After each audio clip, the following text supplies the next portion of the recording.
నమస్కారం. వనవానికి స్వాగతం. ఈరోజు వార్తలలోని ముఖ్యాంశాలు. కాకినాడ జిల్లా పెదపూడి మండలం గొల్లల మామిడాడలోని బిక్కవోలు రోడ్డునందు వెలసిన శ్రీ మణికంఠస్వామి దేవస్థానంలో కొలువైన జగన్మాత దండనాయకి లలితాదేవికి సర్వసన్యాధ్యక్షురాలు శీఘ్రదేవత అయిన వారాహి అమ్మవారికి పంచమి తిథి సందర్భంగా నిన్న రాత్రి ప్రత్యేక పూజలు నిర్వహించారు.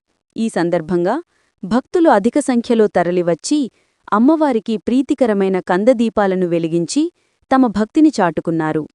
ఈ పూజా కార్యక్రమంలో అమ్మవారికి ఇష్టమైన దుంపలు, దానిమ్మ గింజలు, ద్రాక్షపళ్ళు, పలు రకాల పళ్లను నైవేద్యంగా సమర్పించారు.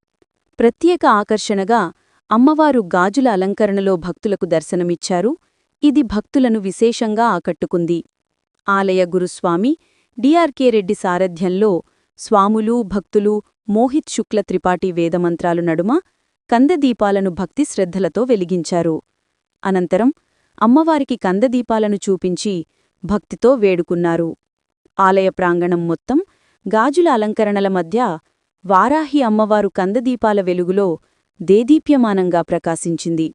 ఈ దృశ్యం భక్తులకు అలౌకిక అనుభూతిని కలిగించింది. గురుస్వామి డిఆర్కే రెడ్డి ఈ సందర్భంగా మాట్లాడుతూ, ఆలయంలో ప్రతి ఒక్కరూ వారాహి అమ్మవారికి ప్రీతికరమైన కందదీపాలను వెలిగించి కోరిన కోరికలను అమ్మకు విన్నవించి వాటిని నెరవేర్చుకోవాలని తెలిపారు.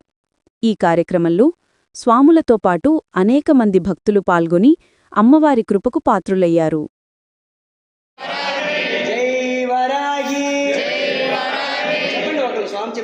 जय जय वाराही।